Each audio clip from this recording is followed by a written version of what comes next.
Care has improved over the last few years. Outcomes have now followed. It's a policy goal that's obviously been met, but obviously what we're talking about today is the huge human impact Indian public health is quietly delivering. Now we're going to take a look at it right here on the show. The racetrack is her classroom. Girls don't race, girls don't drive. But Shriya Lohiya changing that mindset for everyone. India's F4 girl, one helmet, no limits really. But the race has not been so easy. The journey has not been smooth. Too many bumps in the way, but what keeps her going? We decode with her. And then we stay in the world of cars, but we switch over to sedans, in particular a budget sedan. We're going to be comparing the Honda Amaze with the Maruti Dzire. What's more comfortable? What's easier to drive if you're in the market? Overdrive brings you the verdict.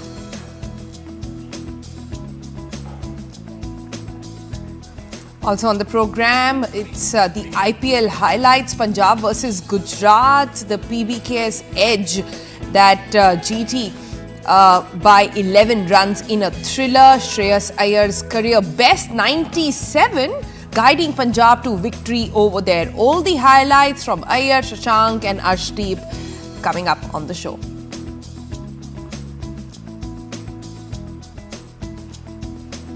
And after that, we take a look at this chat. This was a chat Anand Narasimhan carried out with Chitra Subramanian, and she tells all the world of guns, politics, the Bofors bombshell. She's going to be bringing you the lowdown. She's the woman who uncovered it, and she breaks her silence.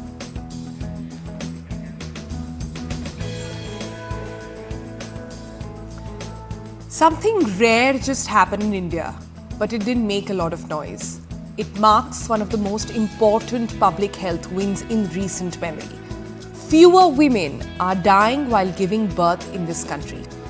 As per the latest data from the sample registration system, India's maternal deaths have dropped to their lowest point ever.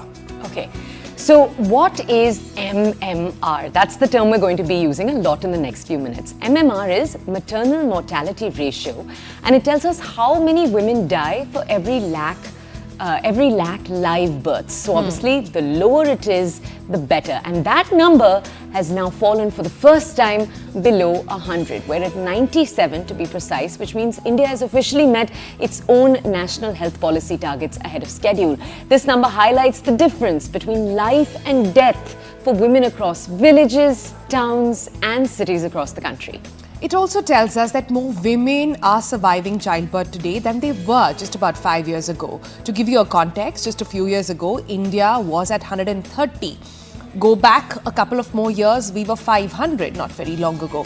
So what exactly changed? Healthcare workers call it a combination of better antenatal care, institutional deliveries, access to emergency obstetric support, and also stronger state-level implementation.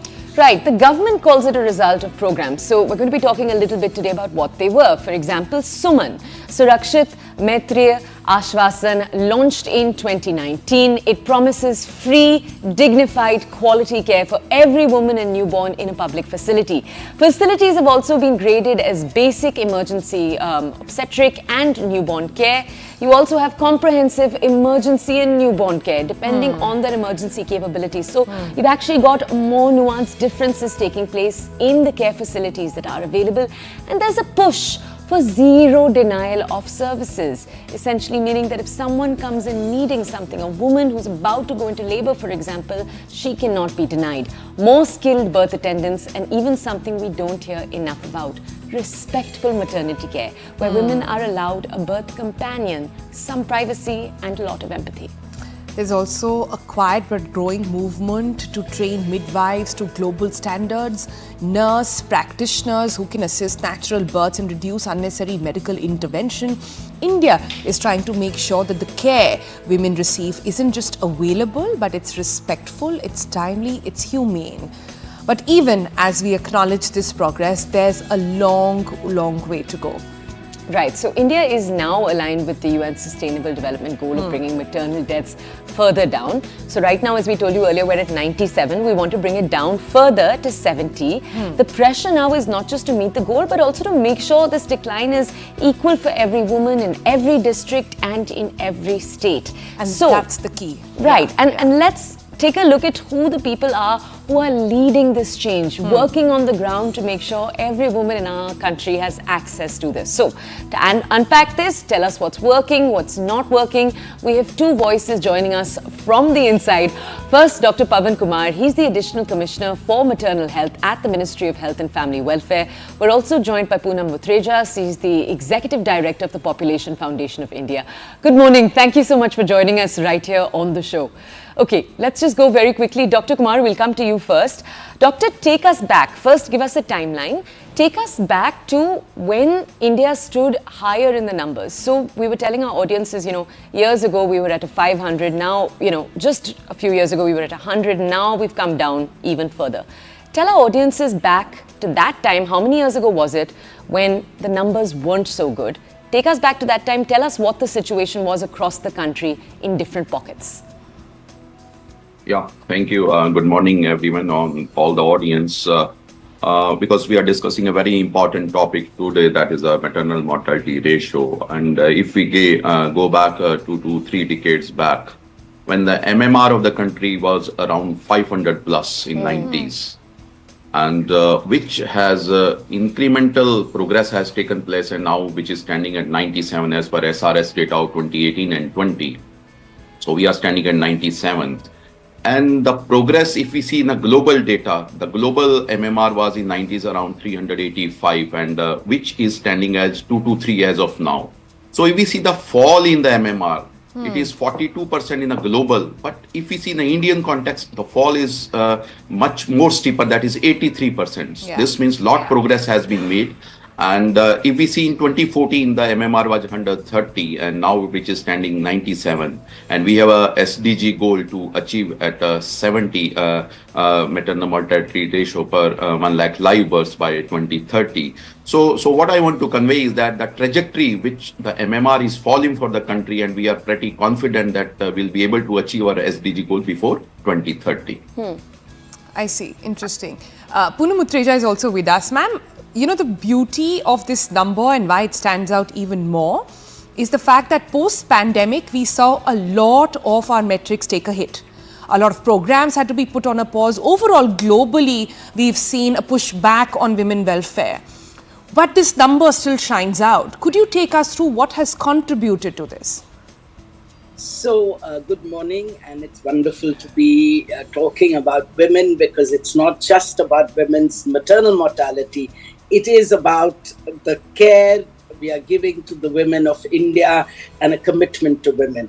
So what are the reasons for this huge progress? I would say first, primary credit goes to the Ministry of Health and Family Welfare in India that started the National Rural Health Mission in 2005, and we saw huge decline since then because maternal mortality was given priority, it was given political priority, and I would say that the bureaucracy in India, across India, but I must say, as I worked with the ministry that time very closely, having started working on maternal health in the 90s, which Dr. Pavan referred to, that's the time that all these investments were made, whether it was institutional deliveries, bringing women into institutions, especially those women who had a risk. You know, we never did a risk assessment before. When we started doing the risk assessment, and women with high risk were brought, taken care of all through the process. Second, the Pradhan Mantri Suraksha Matra Abhiyan, which has contributed significantly along with Janani Suraksha Yojana. Janani Suraksha Yojana of the government is the one that pushed and encouraged, and I mean pushed in a very nice way. Institution deliveries where women came and delivered in institutions. It was a huge increase, and for the public health system to cope with the huge increase, of course, this was done with the help of Ashas and ANMs. And finally, Lakshya, which you mentioned too, for quality maternal care, further contributed to the decline. This is a scheme which I really welcome because quality was a big issue, and the government and NGOs worked together on testing the Lakshya scheme and bringing it into the system. But I want to say, since you talked about COVID, I want to say that during COVID, the Ashas and ANMs who were our heroines, there are films on Ashas as COVID heroes, they ensured that they did their best to ensure antenatal, postnatal care, as well as women were taken care of. So, and post-COVID, it took because we have a good infrastructure for maternal health, it took very little time for us to get back to the goal of reducing maternal mortality. But again, I'd like to end by saying it's a care and concern for our mothers that I value as much as maternal mortality going down. Beautiful. We'll come to you now just to analyze this a little further, but let's go back to Dr. Pavan for a second. Doctor, can you just tell our audiences, part of this story is the schemes that were introduced over the last few years, and we can see how positive their impact has been. But tell us about behavioral change. How did you encourage women's families to actually bring women into hospitals for these checks? Because that's also significant. Yeah. So we have to understand that pregnancy is a physiological phenomena. It's not a disease. So what was the reasons maybe 2 or 3 decades back why the MMR was high? We have to understand that. There are 3 kind of delays were happening at that time. One was delay at the family level. Family was not aware the importance of institutional delivery or getting a delivery at the institution. Second delay was delay in the transport or reaching to the health facility. Third delay was even if you have reached to the health facility was not geared up to take that mother for the normal delivery or cesarean section. So with the progression of time, there were various issues at that time, maybe HR, competency, shortage, equipment, skill set, bed availability, transport problems, roads. So in last 2 to 3 decades, many changes they have happened. First of all is if we go back to 2005 when the JSY scheme was launched, which is called a Janani Suraksha Yojana. It promotes the institutional delivery. It brings a behavior change. You are giving a kind of a cash incentive if you are coming to the health facility for the institutional delivery. It helps in 2 ways. One is a motivation to go to the health facility. Second is the out-of-pocket expenditure which the women or the family is spending by loss of wages. So you are compensating that by giving some kind of a financial incentive, which are different in high-performing state, low-performing state, SC, ST kind of our mothers. So we give access to the incentive in terms of financial. Then in 2011, another scheme came, which is called as a Janani Sishu Suraksha Karyakram, which also eliminates out-of-pocket expenditure. Means if you are going the public health specialty, no spending of money from your pocket. All services like blood transfusion, drugs, diagnostics, food, referral, transport, everything is free of cost for 3 days for a normal delivery and for 7 days for an institutional delivery. As long as you are in the hospital, you need not to spend any penny from your pocket. And even if the newborn is born and till 1 year of age, if any kind of illness, sickness happens to the newborn, that is taken care of by the government in JSSK scheme. Third important is improving access basically, which also brings in a behavioral change. Access means you should have a dedicated delivery points in the country. You should have a 24/7 primary healthcare centers. You should have a FRUs, the first referral units. We have a MCH wings, the maternal child health wings. We have a obstetrical high dependency units or ICU, the referral transport, the village and health nutrition days, which are conducted within the vicinity of the village or within the vicinity of the people where they are staying. We have a ANM, we have ASHAs, they are conducting that. Then we have a birth waiting homes. You have hilly area, tribal area. You can't travel at the time of delivery. So you come 7 or 10 days before the delivery, you stay near to the health facility. So this is how the behavioral changes has been brought into the system so that people come forward for the institutional delivery. They feel the importance of getting an institutional delivery. Yeah, you touched upon a very important subject of behavioral change, and I want sort of Poonam to come in on that one, because anything that women want to fight in this country, it can't just be fought with infrastructure and intent. It has to be fought with society and mindset, which is what brings me to maternal mortality. Conventionally in India, we've put so much of focus on the baby, but postpartum, postnatal, once the baby is born, not so much focus still on the health of the mother. There is such emphasis put by society, family and everybody to ensure that the baby is fine. People forget the trauma the mother has been through. Is that the next leg now of this journey to ensure not just we save mothers, ensure hemorrhages are lesser, we save lives, but also ensure that mentally and physically they are back on track? So, a large percentage of the maternal deaths actually continue to happen once even the deliveries that happen in facilities, it's when the woman goes home, often in the first week or 2 weeks, that there are large number of maternal deaths. And I think that's one thing we need to focus on still.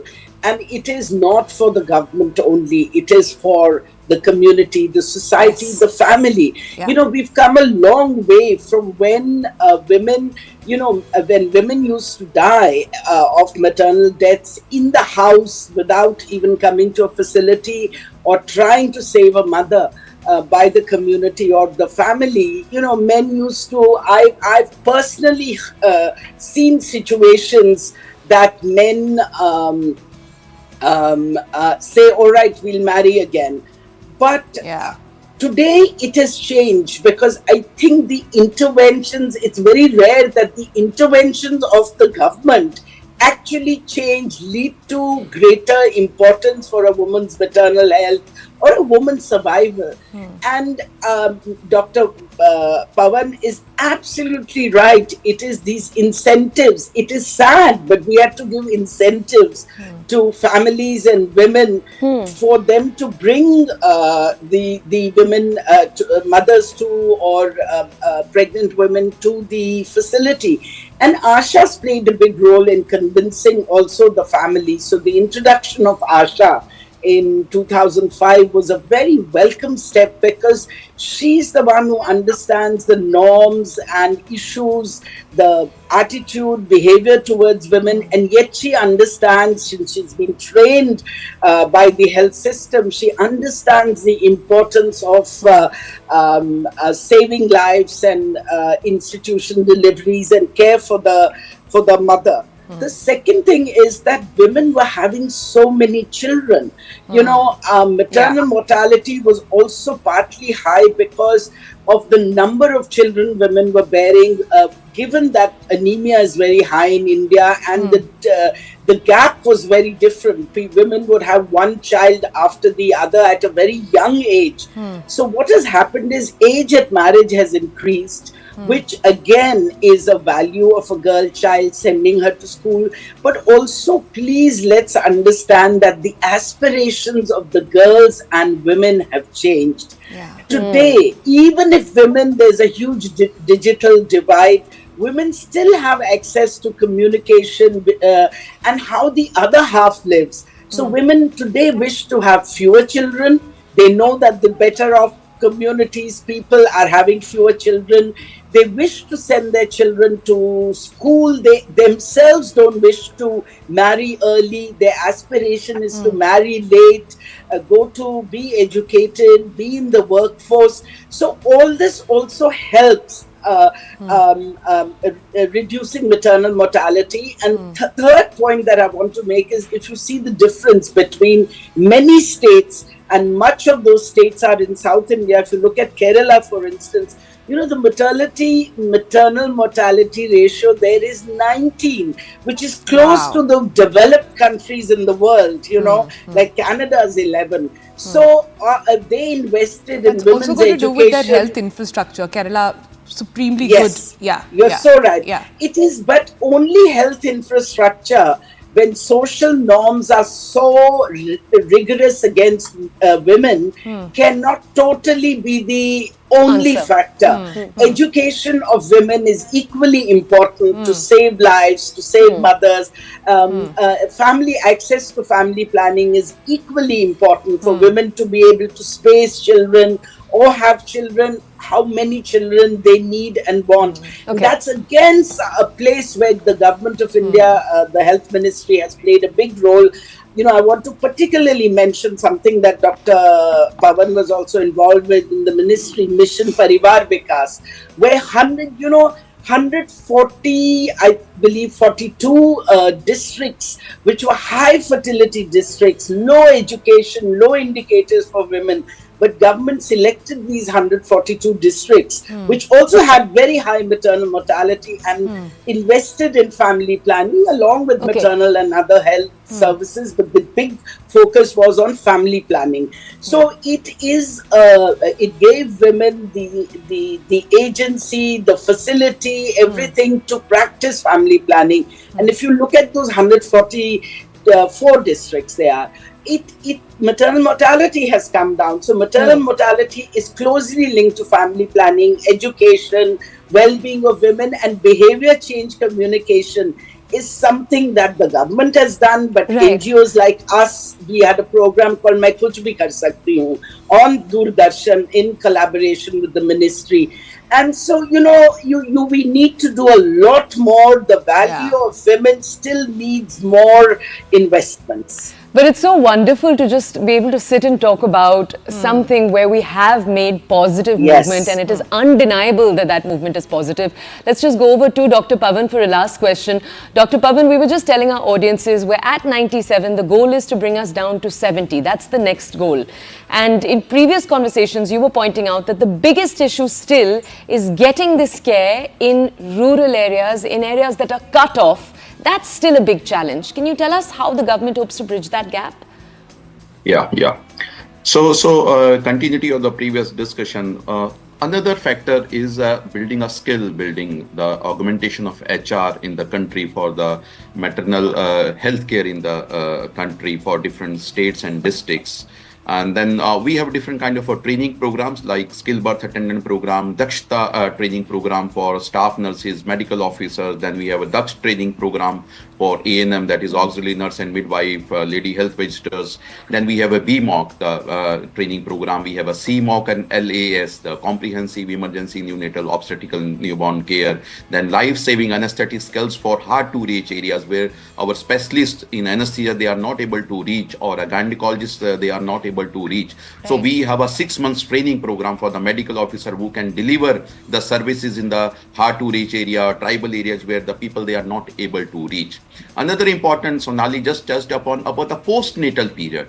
If we see the Lancet, the article, almost 1/3 of the maternal death, they happen in the postnatal period. Yes. So we have a strategy to handle that also. The ministry level, we called as a optimization of postnatal care, where we assess if the hospital or institutional delivery has happened, we ask our ASHA to have 6 visits at the home to pick up the warning signals among the newborns and to the mothers. We know once the newborn baby is there at the home in the village, whole family is overwhelmed with the newborn coming in the family, but they forget the mother. So we have envisaged that mother should be looked after by ASHA, picking up the warning signals in a postnatal period during the delivery after 42 days. And same way, we envisage a kind of an incentive also. If there is a healthy outcome among the high-risk pregnancies after 42 days, so we give 250 rupees to the ASHAs. And then we have another important strategy, that is we call it a PMSMA, an extended PMSMA, which we envisage that every 9 months, the health facilities, the PHCs or the CHCs or referral units, they should conduct a specialist ANC clinics where the high-risk pregnancies, they can be captured. if during the antenatal period, we capture the high-risk pregnancies as early as possible, we tag them with the next higher facility to get a delivery done there. Sure. So we have a line listing through the PMSMA scheme where each mother with a name and a mobile number is tagged with the next higher facility so that those 9 months she can taken care of. So we have a healthy outcome at the end of 9 track, months. capture, incentivize, and also give them agency. I think that in a way that circles up the whole and sums up what we really require, not just for maternal care, but for so many other things in the country. I have to thank you both for joining us. This was really, really refreshing, and good job, guys. Thank you so much for doing what you guys are doing, and so many others. A special shout out to all the ASHA workers. Really, they are the backbone of this movement, and we really need to acknowledge it at every step of the way. We leave it there for the moment. Thank you so much. We've actually highlighted one of those products on our show that tracks the temperature of young babies. We're going to head into a quick break. On the other side, we're taking a look at something entirely different. We're going to the racing tracks and we are meeting India's young Shriya Lohiya, becomes the first F4 racer who's an Indian woman. She tells us her story.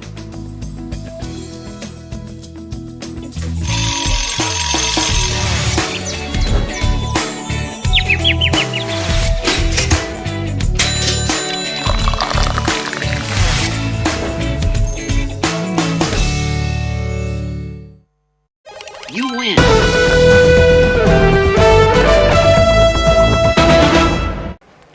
All right, the U.S. trade delegation is in New Delhi till the 28th of March for trade talks ahead of the reciprocal tariffs kicking in from the 2nd of April. China, Canada and Mexico have responded to the Trump threat of tariffs. The U.S. has also warned of 25% tariffs on countries that are importing crude oil from Venezuela. India, too, imports some degree of oil from Venezuela. India and the US are hoping to increase bilateral trade to $500 billion by 2030, as was announced by the Prime Minister. They're hoping to sign a bilateral trade agreement within the calendar year of 2025 itself.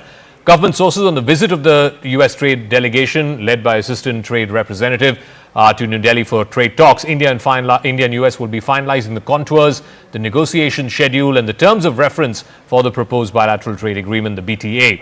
The BTA will be finalized in 2 tranches. The first phase is expected to focus on goods and the second on services. Need to look at each other's strengths, weaknesses and sensitivities while trying to find common ground. More clarity is expected by the end of the week. The current talks are not the first round of negotiations, insists the Indian side.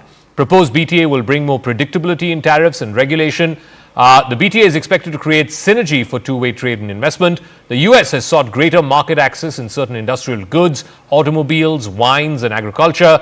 India may seek duty cuts in labor-intensive sectors like textiles. Separately, ahead of the delegation's visit, Reuters is reporting that India is willing to concede duties or lower duties in those areas which will affect about $23 billion of US imports into India. Now, Trump has famously called tariffs the most beautiful word in the dictionary and that April 2nd would be America's Liberation Day. He's wasted no time in targeting many of America's major trading partners, including India. Hence, it's going to be a tightrope walk for India to navigate this new trade environment. High tariffs on specific items, it's not unique just to India. In fact, India's average tariff on US goods is about 17%. It is lower than some other countries, but it is higher than some others as well.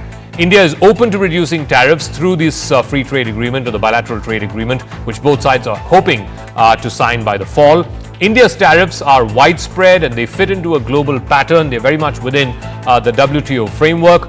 High tariffs are part of a broader economic strategy to protect local industry and local agriculture, more importantly. Let's take a look at the trade between India and the United States and the US trade deficit, which Trump seems to have a lot of problem with. Under Trump in 2017, in the first Trump term, the trade deficit was $22.9 billion. In 2018, it reduced a bit, $21.1 billion. In 2019, it went up to $23.7 billion. In 2019, again, it was around that same level at $23.7 billion. In 2020, it went up to $24 billion. Under 4 years of Biden, it suddenly went up. The trade deficit was $33.5 billion in 2021, $38.6 in 2022, $43.3 in 2023, and in 2024, it stood at a record of $45.7 billion, which is Trump's pet peeve. Now, the trade relationship between India and the US continues to grow. Total trade in 2024 reached $129 billion. India maintains a trade surplus with US imports from India exceeding the exports of American goods into India. The trade relationship between India and the US continues to grow. Like I said, total trade was $129 billion. The United States exported goods worth $41 billion to India in 2024. It covered sectors like minerals, fuels, machinery and aircraft parts. India's exports to the US stood at $87.4 billion, driven largely by pharmaceuticals, gems and jewelry, textiles and refined petroleum. India exporting far more to the US than the other way around. The trade deficit for America, from America's point of view, stands at $45.7 billion. The United States happens to be one of India's top trading partners, playing a crucial role in commodities and high-value goods. In 23-24, the US exported a diverse range of products to India, including minerals, fuels, machinery, aircraft and precious metals. These exports contribute significantly to bilateral trade and strengthens economic ties between both countries. The US is a crucial supplier of mineral fuels, including crude oil and LNG to India. With an export value of about $14 billion, it plays a key role in energy trade relationship. The tariff on these imports remains relatively low. India is a significant importer of precious stones and metals from the US. The current export value is a little over $7.5 billion. Tariffs depend on the specific type of metal or gemstone. Machinery exports from the US to India form a crucial part of the trade relationship, an export value of $5.5 billion. The tariff ranges between 7.5% and 10%. The aerospace sector remains a vital area of US-India trade. Aircraft and aircraft parts valued at $3.2 billion. The tariff stands at 5%. An American delegation is in New Delhi till the 28th of March for trade talks between both the countries. This comes after India's Prime Minister Narendra Modi and Commerce and Industry Minister Piyush Goyal have already visited the US. The discourse around tariff wars and threats of reciprocal tariffs is also turning shriller, with China, Canada and Mexico responding hawkishly to the American threats. Recently, the US had also warned of 25% tariffs on countries importing crude oil from Venezuela, which may include countries like China and India. Meanwhile, India and the US aim to increase their bilateral trade to $500 billion by 2030 by signing a bilateral trade agreement or a BTA within 2025 itself. Here is a roundup of what is there on the agenda and how India is placed like. In the current visit of the American delegation to India, both the sides are going to finalize the contours, the negotiation schedule and the terms of reference of the proposed BTA between both the countries. It is likely to be finalized in 2 tranches, with the first phase expected to focus on issues pertaining to goods trade. This is not the first round of negotiations, but what we have learned so far is that the US has sought greater market access in certain industrial goods, automobiles, wines and agriculture, whereas India may seek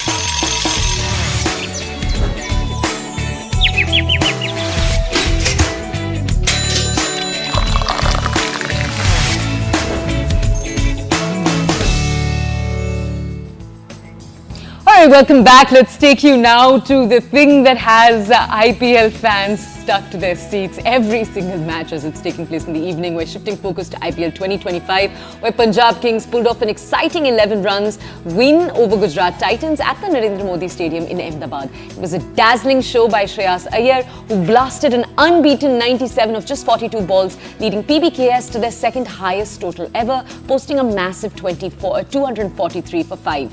He even told his batting partner, Shashank, to focus on attacking instead of worrying about his century. What a team player. And speaking of Shashank, he was a rock star in the death over, smashing 44 of just 16 balls, including a thrilling 23-run final over. There was Priyansh Iyer, Arya as well. Also, so many names, you know, forgive us if we're getting it wrong over there. Also impressed with a steady 47 runs, helping PBKS set that towering total over to Gujarat Titans' chase. It wasn't short of fireworks either. The Titans could only manage 232 for 5, falling short by 11 runs. Okay, let's move on from that now. All right, it's time to take you through our person of interest. And she is 16, drives at over 200 kilometers per hour and is making space for Indian women in a sport mostly seen as off limits. Shriya Lohiya is now India's youngest female Formula 4 racer. She's won the JK Tyre National Karting Championship, been honoured with the Bal Puraskar as well, and isn't slowing down anytime soon. In a country where women are sometimes second-guessed behind the wheel, Shriya's presence on the grid is saying something. She's with us this morning to talk speed, to talk pressure, danger, and what it takes to hold her on in motorsports, one of the most cutthroat arenas. Shriya, good morning. Lovely to see your face early this morning. At what age did you think this is the thing I want to do in life? I think it was the moment I tried it for the first time. That's how clear it became to me at that point that, you know what, this seems like it. Like, this seems like it seems like I was, born to do this. And that's the moment it kind of clicked. And yeah, I'd say that was when I was 9. Born to do this, and you knew all of this at just 9. That's just fab, to say the least. But racing is not really a very conventional career choice. How did it work out for you, both at home and on the track? For sure. I mean, it still does actually to this point because it's not very common. And, usually you have, for the conventional careers, you have a pathway that you're supposed to follow. And usually it'll all work out. But with motorsports, it's completely different. You never know what's happening, and you kind of just have to adjust to everything that's happening to try to make your career work, because there's no certain pathway that you do this, and you'll for sure make it. But I feel like that's how it is with sports anyways. There's no guarantee that you'll always make it to the top. But my parents were I'm very grateful my parents were fine with taking that risk, and it's still a risk we take this day, going in this unconventional path. But I think it's all with that, hope within us, that hope and belief within us that it will work out someday, and, it will all be fine. Risky it is. It feels like it can get very dangerous. So, as we all know, motorsports is quite dangerous. Even actually, most things to do with vehicles, even on the road, we see so many accidents all the time. So, True. Obviously, anything associated with risk, with speed, is inevitably risky. And that's the same for motorsports. Well, it's probably a bit worse because we're going a lot faster and there's a lot more close competition. But honestly, when you're out on track, you're not really thinking about those kind of things. It's in your head, you're just thinking that, I want to do my best. And obviously, we all know the risks that we're taking every time we get in the car. But, ultimately, we're all hoping for the best for everyone. We're always praying for each other's safety and hoping everything goes well. But, you always have to take some risks. And unfortunately, in motorsports, the ones you take are a bit too big. The clarity this girl has is just amazing. But at 15, I'm saying this, you're making history, right? What does it mean to be a female Indian in motorsports? Could you describe that for us? To be a female in motorsports in India, it's a lot of things. It's an honor. It's tough. It's new. It's comparatively still new. People didn't know that this was possible, and it's kind of surprising now that we're in 2025 and it hasn't happened as much as we thought it would. And this is the first time a lot of people are hearing about female being in motorsports in India. But it comes with a lot of things, honestly. It's firstly showing that women in general can excel in male-dominated fields, and that there shouldn't be these stereotypes. It's 2025 and there's no need for stereotypes of assuming that women can't do as well as men. We belong there as much as our male counterparts. And another thing, it's probably also tough. It can be a bit daunting at times, because some people will try to throw it in your face that you are the only woman and try to make you feel like you don't belong there. Maybe they may not say it directly to your face, but they do certain things that will make you feel like they're trying to leave you out, or they're trying to put you in the spotlight that you are the woman and you have to accept it, and it's a bad thing sort of way. That's maybe the tough part, especially with all of this media attention. There's quite a few people who have things to say, and everyone always has things to say. Some people have good things, some people have bad things. But I feel like it can be tough as well, because people are still breaking out of that stereotype of women driving on the road.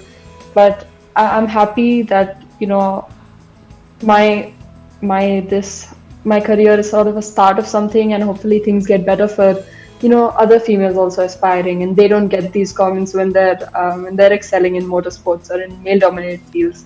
So maybe I'm fine to take all of that as long as it doesn't get passed on to the next few. Bravo. As long as we're able to sort of break that, and you know, it all gets better, I think that's a good thing. And obviously, even as an Indian in motorsport, I think I would love to help as much as I can to other drivers as well, because I know how difficult it is to be an Indian and to excel in motorsports. We've seen that with Kush Maini. He's worked so hard for his career as a reserve driver for Alpine now. But yeah, I think we're just trying to clear the way for everyone else. We're trying to make history for our country, obviously, and I feel like that's how I could sum it up. So inspiring. Have you ever had a moment though when you're on track where you're just, you know, scared that this is it, I'm going to crash?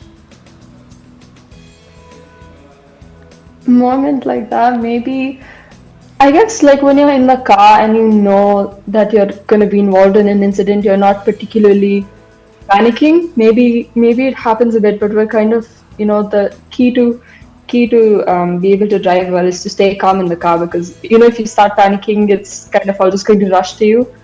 But I for sure have had like moments where I kind of, you know, I'm in a race and I know someone's going to hit me, or someone's like made contact and I know, oh no, I'm just going to spin around now and then there's no going back and I'm out of this race.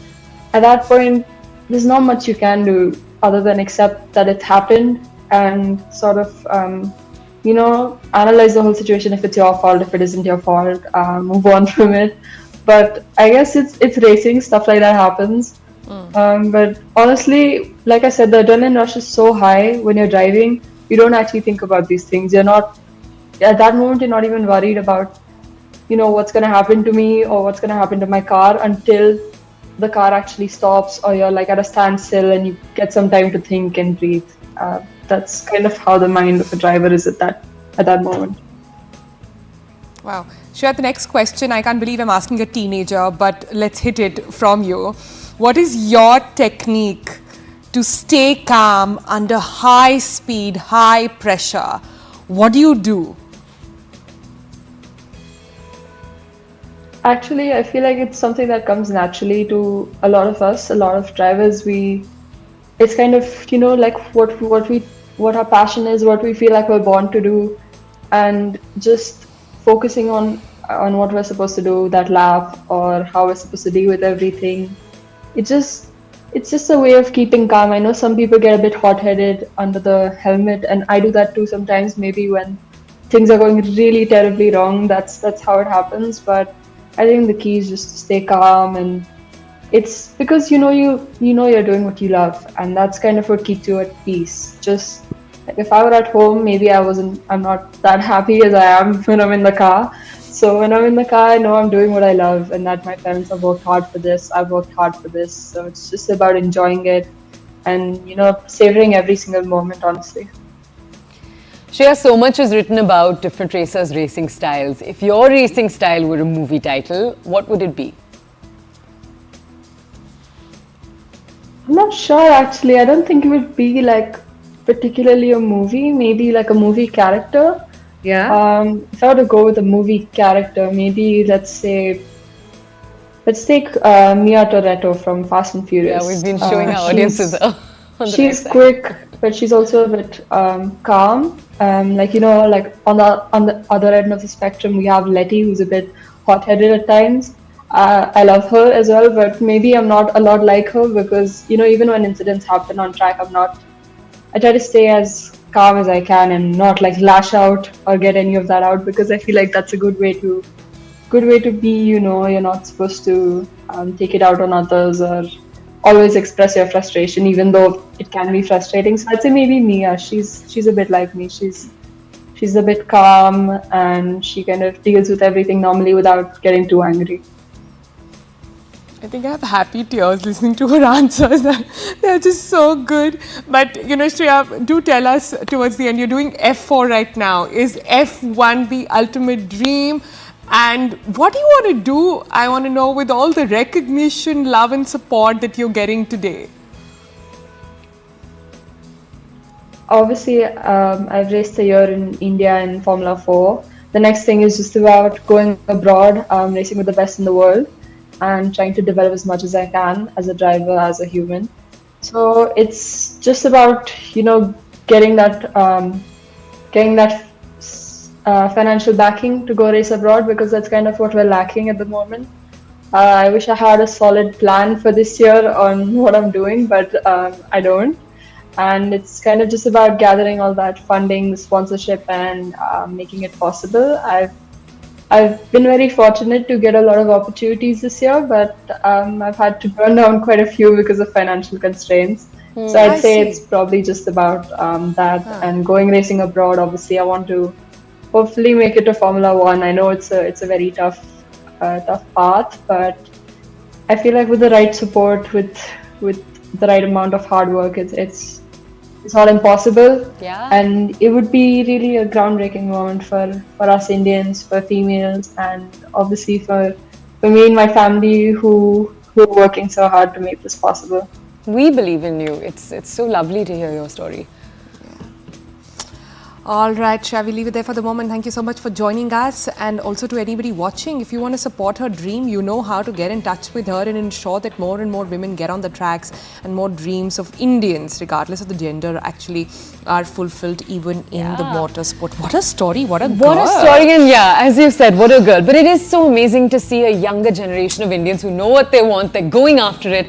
We're going to shift focus now, though, to something entirely different and something in the past. It was a story that shook the nation and changed the course of Indian politics. We're talking about the Bofors scandal. Bribes, back channels, broken trust. And at the heart of this decades-long saga was one journalist who refused to back down. All right, this is Chitra Subramaniam, the journalist who exposed the Bofors trail, speaking to CNN News18 Rana Narasimhan to unpack her new book, revisit the investigation, reveal what really went down. Here's an excerpt. There is this whole headline group which is at the back of the thing. In this, it is an Italian nexus established. There are industrialists, big names of our country which is there. But somewhere, let me first ask you, do you still remember that day and moment after the radio story in Sweden, when you first wrote your article about how Swiss banks work, etc., when you realized that you've stumbled onto something big? If you're asking me, Yeah. So when the radio story happened, I was actually holidaying with my husband in Italy, and it was the last holiday of our lives because since then Bofors took over not just my life but my conversation as well. So I came back. We were in Firenze, and then we came back by train. By which time Kumi Kapoor had been calling.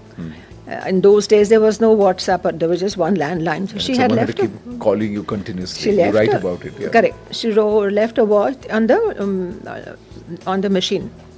So she said, Chitra, call me. So I called her back. I said, Kumi, what's going on? So she said, there is this story in the Swedish radio, and they have said that Indians and others have been bribed. So I wrote. That time I had no sources, and then I phoned a few bankers, and that first story had how banks work. It had nothing to do with Bofors, or how do Swiss banks work, and secret account and all had been mentioned.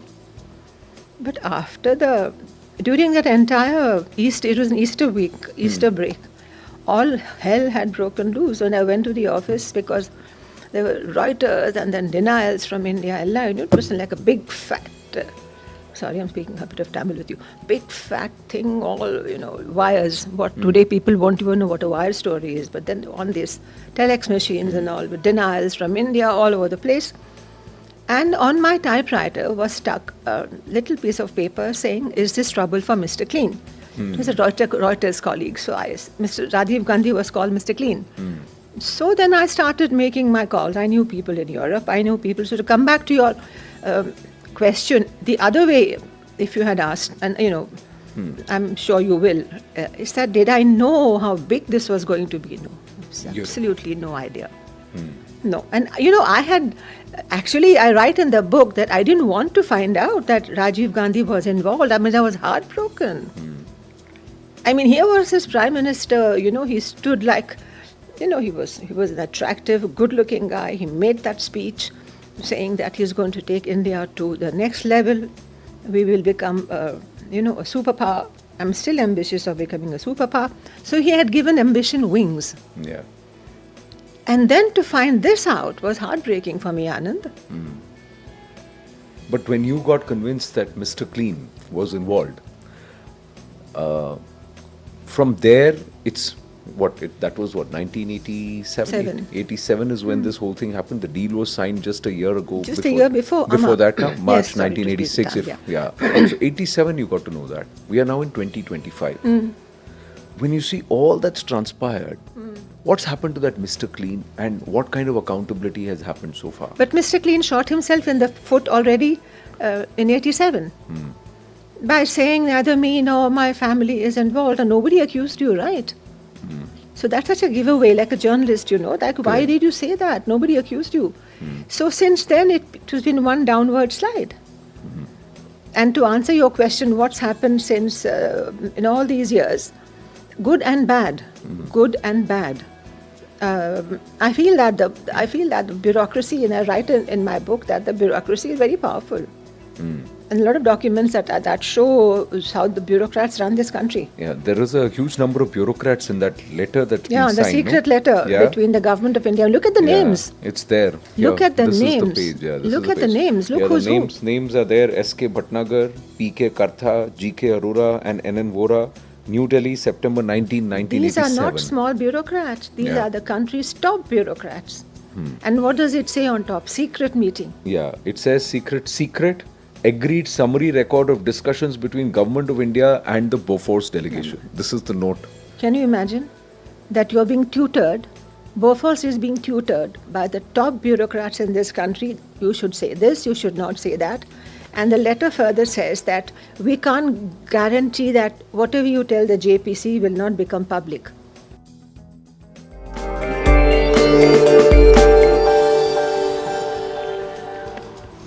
All right, next we bring you a special segment of the financial markets powered by Money Control Pro, Money Control's premium destination for investing and business insights. Let's start with how markets are pegged to open this morning.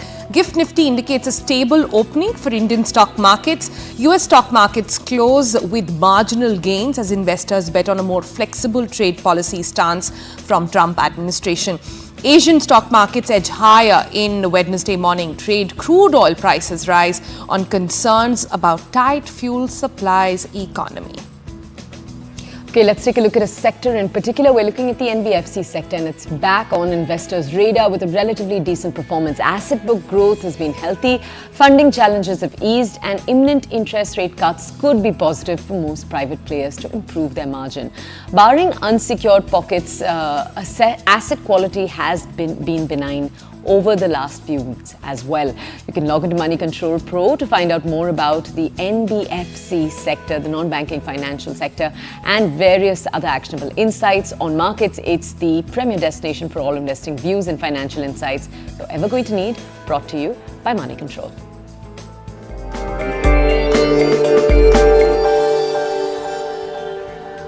All right, with that, a quick break. Back in a moment.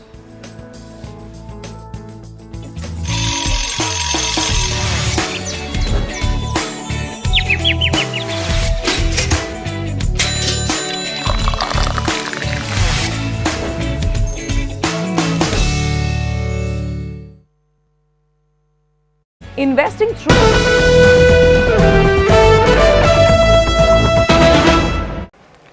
All right, the US trade delegation is in New Delhi till the 28th of March for trade talks ahead of the reciprocal tariffs kicking in from the 2nd of April.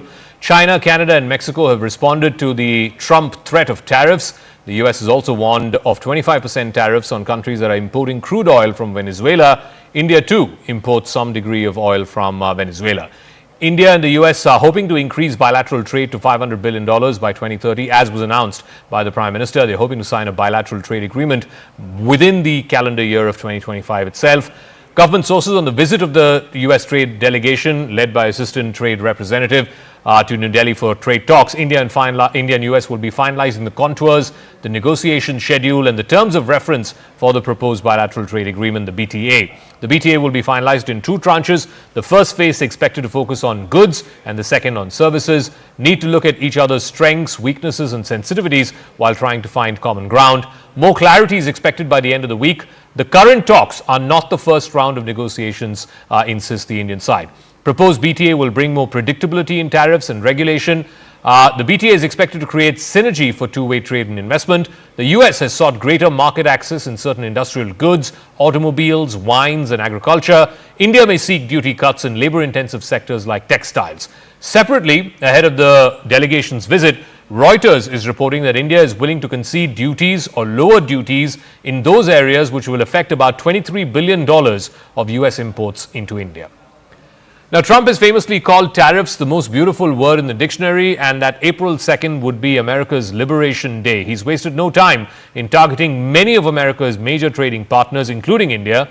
Hence, it's going to be a tightrope walk for India to navigate this new trade environment.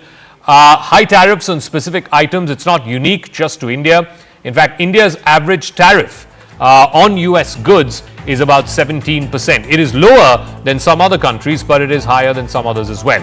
India is open to reducing tariffs through this free trade agreement or the bilateral trade agreement, which both sides are hoping to sign by the fall. India's tariffs are widespread and they fit into a global pattern. They're very much within the WTO framework. High tariffs are part of a broader economic strategy to protect local industry and local agriculture, more importantly. Let's take a look at the trade between India and the United States and the US trade deficit, which Trump seems to have a lot of problem with. Under Trump in 2017, in the first Trump term, the trade deficit was $22.9 billion. In 2018, it reduced a bit, $21.1 billion. In 2019, it went up to $23.7 billion. In 2019, again, it was around that same level at $23.7 billion. In 2020, it went up to $24 billion. Under 4 years of Biden, it suddenly went up. The trade deficit was $33.5 billion in 2021, $38.6 in 2022, $43.3 in 2023, and in 2024, it stood at a record of $45.7 billion, which is Trump's pet peeve.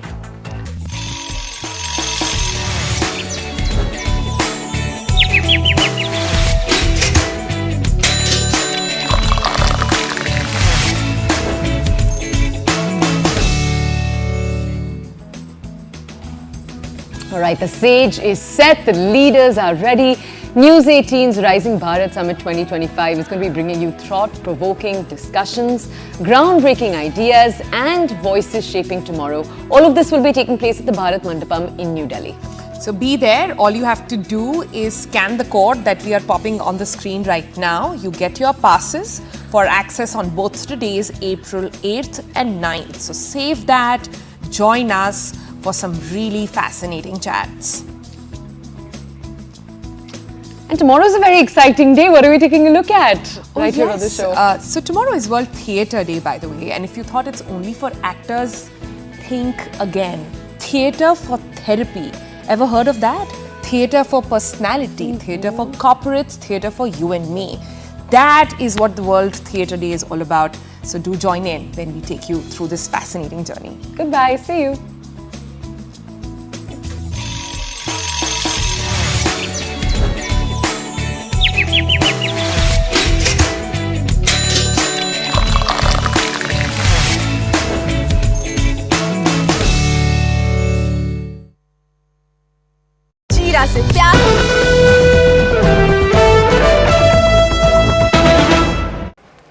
All right, the US trade delegation is in New Delhi till the 28th of March for trade talks ahead of the reciprocal tariffs kicking in from the 2nd of April. China, Canada and Mexico have responded to the Trump threat of tariffs. The US has also warned of 25% tariffs on countries that are importing crude oil from Venezuela. India too imports some degree of oil from Venezuela. India and the US are hoping to increase bilateral trade to $500 billion by 2030, as was announced by the Prime Minister. They're hoping to sign a bilateral trade agreement within the calendar year of 2025 itself. Government sources on the visit of the US trade delegation, led by Assistant Trade Representative to New Delhi for trade talks. India and US will be finalizing the contours, the negotiation schedule and the terms of reference for the proposed bilateral trade agreement, the BTA. The BTA will be finalized in 2 tranches. The first phase is expected to focus on goods and the second on services. Need to look at each other's strengths, weaknesses and sensitivities while trying to find common ground. More clarity is expected by the end of the week. The current talks are not the first round of negotiations, insists the Indian side. Proposed BTA will bring more predictability in tariffs and regulation. The BTA is expected to create synergy for two-way trade and investment. The US has sought greater market access in certain industrial goods, automobiles, wines and agriculture.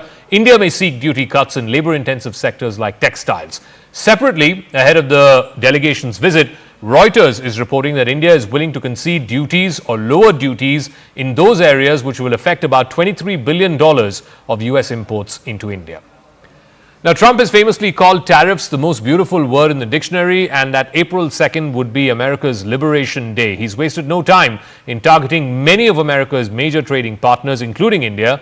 Hence, it's going to be a tightrope walk for India to navigate this new trade environment.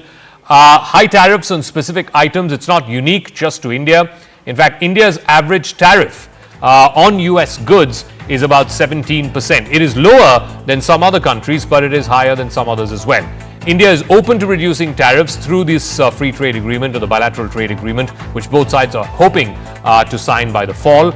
India's tariffs are widespread and they fit into a global pattern. They're very much within the WTO framework. High tariffs are part of a broader economic strategy to protect local industry and local agriculture, more importantly. Let's take a look at the trade between India and the United States and the US trade deficit, which Trump seems to have a lot of problem with. Under Trump in 2017, in the first Trump term, the trade deficit was $22.9 billion. In 2018, it reduced a bit, $21.1 billion. In 2019, it went up to $23.7 billion. In 2019, again, it was around that.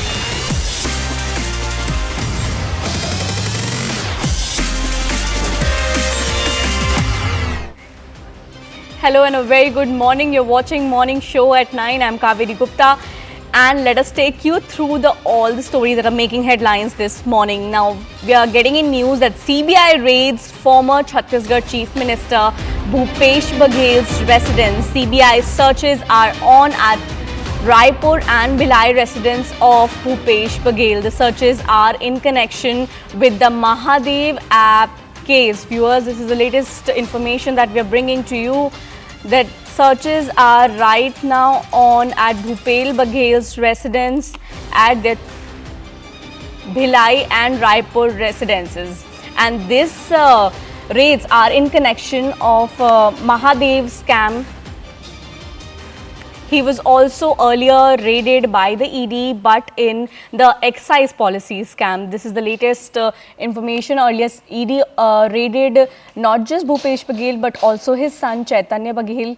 But the recent raids that CBI is conducting at his residence are in connection with the Mahadev scam.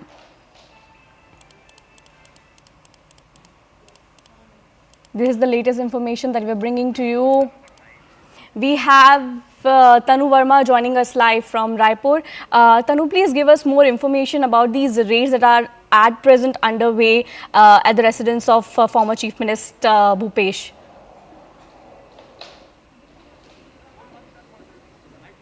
जी बिल्कुल, देखिए छत्तीसगढ़ के जो पूर्व मुख्यमंत्री भूपेश बघेल हैं, उनकी मुश्किलें जो है वो बढ़ती जा रही, क्योंकि कुछ समय पहले यानी कि 15 दिन पहले जो है ईडी की रेड उनके निवास पर पड़ी थी, जिसके बाद अब सीबीआई की टीम ने जो है वो दबिश दी है और सीबीआई की टीम उनके रायपुर के सरकारी निवास, इसके साथ ही भिलाई स्थित निवास पर भी जो है वो छापेमार कार्रवाई चल रही है। और तड़के सुबह 5 बजे ये टीम जो है यहाँ पर पहुंची और आशंका जताई जा रही कि महादेव सट्टा ऐप घोटाले मामले में ये पूरी जाँच जो है वो की जा रही, क्योंकि आपको बता दूँ कि प्रेजेंट पे जो राज्य सरकार के द्वारा जो है सीबीआई की जो जांच है वो बीरनपुर हत्याकांड मामले में चल रही है, चाहे सीजीपीएससी घोटाले मामले की बात हो या महादेव सट्टा ऐप घोटाले मामले की बात हो। इन 3 घोटाले को लेकर सीबीआई की टीम जो है वो जांच कर रही है और आशंका जताई जा रही कि महादेव सट्टा ऐप घोटाले मामले में ही सीबीआई की टीम जो है छापेमार कार्रवाई करने यहाँ पर पहुंची है। तस्वीर आपको हम दिखा रहे, करीब 2 गाड़ियों में जो सीबीआई के अधिकारी है वो यहाँ पर पहुंचे हैं। बड़ी संख्या में अधिकारी अंदर जो है मौजूद हैं, दस्तावेज खंगाले जा रहे हैं, जाँच की जा रही है। और यही नहीं, विधायक देवेंद्र यादव की अगर हम बात करें, इसके अलावा जो भूपेश बघेल के मीडिया सलाहकार रहे हैं विनोद वर्मा, इसके साथ ही उनके जो तमाम करीबी अधिकारी रहे, इन सभी के निवास पर सीबीआई की टीम जो है वो छापेमार कार्रवाई कर रही है। आईपीएस आरिफ शेख, एसपी अभिषेक पल्लव, तो इन तमाम जो पुलिस अधिकारी हैं उनके निवास पर भी सीबीआई की टीम जो है वो पहुंची है और लंबे समय से ये जांच जो है वो की जा रही है। आरोप प्रत्यारोप का दौर भी जो है लगातार यहाँ पर देखने को मिल रहा है, क्योंकि इससे पहले करीब 15 दिन पहले ईडी की रेड भूपेश बघेल के निवास पर पड़ी थी और इस दौरान उनके जो घर से 33 लाख कैश बरामद किए गए थे, कई दस्तावेज बरामद की गई थी और साथ ही एक पेन ड्राइव जो है वो बरामद की गई थी और उस मामले में जाँच जो है वो लगातार चल ही रही थी कि अब कुछ दिन बाद जो है सीबीआई की टीम यहाँ पर पहुंची है। सीबीआई की टीम अब जाँच कर रही है और तमाम अंदर जो है दस्तावेज जो है वो खंगाले जा रहे हैं और कहा जा रहा है कि करीब शाम तक ये पूरी कार्रवाई जो है वो चलेगी और इस कार्रवाई में क्या कुछ खुलासा होता है, क्या कुछ निकलकर सामने आता है, ये देखने वाली बात होगी। क्योंकि आज शाम एक्स सीएम भूपेश बघेल जो है दिल्ली रवाना होने वाले थे, गुजरात में ड्राफ्टिंग कमेटी की बैठक में वो शामिल होने वाले थे। ऐसे में ये भी एक बड़ा सवाल है कि क्या अब जिस तरह से ये कार्रवाई चल रही है, ऐसे में भूपेश बघेल दिल्ली रवाना हो पाएंगे कि नहीं हो पाएंगे, ये भी एक बड़ा संशय जो है वो बना हुआ है। लेकिन देखने वाली बात होगी कि क्या कुछ इस मामले में निकलकर सामने आता है। सीआरपीएफ के जवान आपको उनके निवास के अंदर जो है नजर आ रहे होंगे। तो ये तमाम छापेमार कार्रवाई जो है वो लगातार चल रही है, क्योंकि कांग्रेस सरकार के दौरान कई अहम घोटाले जो है हुए थे और इन घोटालों को लेकर सभी जांच एजेंसियां जो है लंबे समय से जांच कर रही थी। पिछले 2 साल से शराब घोटाले मामले में जांच चल रही है और कई अधिकारी और राजनेता अभी भी जो है जांच एजेंसियों के रडार पर है। और जिस तरह से ये कार्रवाई चल रही है, कहा जा सकता है कि आगे और भी भूपेश बघेल के जो करीबी राजनेता है, ये सभी भी जो है जांच एजेंसियों के रडार पर आ सकते हैं। जी तनु, आपका बहुत बहुत शुक्रिया हम तक ये सब जानकारी पहुंचाने के लिए। We also have Arunima joining us on the phone line. Arunima, the raids are underway, CBI raids at former Chief Minister Bhupesh Baghel's residence. Earlier he was also raided by ED, but in connection to a different case, that was a policy excise case. Do we see any connection between these two cases, and are more raids expected? Not really. There is no connection between excise policy and Mahadev app case. Mahadev app case was taken by CBI in January this year. It was earlier being probed by the Economic Offences Wing of the Chhattisgarh Police. But last year in 2024 August, Chhattisgarh government decided to hand over this case to CBI. And then in January, the FIR was registered, the case diaries were transferred. So the first set of searches that the CBI is carrying out in this particular case is today. Both Chaitanya Baghel and Bhupesh Baghel are under the scanner. India has not yet made it clear whether Mr. Baghel himself has been named in the FIR as an accused, because the original FIR did name him. There was a charge sheet against him that was filed by the Chhattisgarh police, but that charge sheet did not really find merit in the court of law. Now that the CBI has taken over, essentially, if you recall, there have been allegations that as far as the Mahadev betting app is concerned, just before Chhattisgarh elections, there was money exchanging hands, and that Mahadev betting app's money was allegedly being routed towards Bhupesh Baghel and Congress Party's election campaigns. So under 2 sections of the Prevention of Corruption Act, CBI has registered a case, and these searches are to look for documentary evidence, to look for digital evidence, to show that there is a money trail. Right, Arunima, please stay on with us. We also have Anshul joining us. Anshul, Baghel was scheduled to attend a meeting of the drafting committee in Delhi when the CBI team arrived at his residences in Bhilai and Raipur. What more are we getting from this front? Well, yes, these raids that are being carried out by the Central Bureau of Investigation is now being carried out at different locations across Chhattisgarh, not only at the residence of Bhupesh Baghel, but also at the residence of a former IAS officer, and along with that, an MLA is also being simultaneously being raided by the Central Bureau of Investigation. Now, the allegation that still remains against Bhupesh Baghel and the then Chhattisgarh government is that this entire Mahadev app was allowed to go out freely even after the government had the exact knowledge that that this entire app is illegitimate, and the manner in which this app is operating, this is something that is very, very illegal. But due to the elections and the money that was exchanged to actually provide legitimacy to this entire app, this is something that has, when you remember before this, not only the Chhattisgarh police but also the Enforcement Directorate has also carried out a detailed investigation into this entire matter, and now the Central Bureau of Investigation finally jumping in. It remains to be seen after today's raids that are being conducted at multiple locations, if at all the Central Bureau of Investigation would be able to find anything substantial in this entire matter. Because remember, this entire investigation has been going on for at least 2 years now, but still we haven't seen any major arrest that has happened in this entire matter. Bhupesh Baghel has been named as an accused. There are other people who have been named as an accused, including the IAS officer who had given a go-ahead for the legitimacy of this entire illegal betting app as well. Right, Anshul, thank you for bringing all of that into perspective for us. It remains to be seen as to the CBI will find anything substantial on Bhupesh Baghel. Now moving on, we're shifting focus to the state of Tamil Nadu. AIADMK General Secretary Edappadi K. Palaniswamy met Union Home Minister Amit Shah in Delhi last night, after which he also met BJP Chief JP Nadda. This marks the first formal dialogue between the two parties since their split in September 2023. Now, top sources revealed to CNN News 18 that this engagement is likely aimed at re-establishing an electoral alliance ahead of the 2026 Tamil Nadu Assembly elections. And we are also getting some information on this front. AIADMK sources have revealed to CNN News 18 that there is a possibility of AIADMK BJP alliance for the 2026 state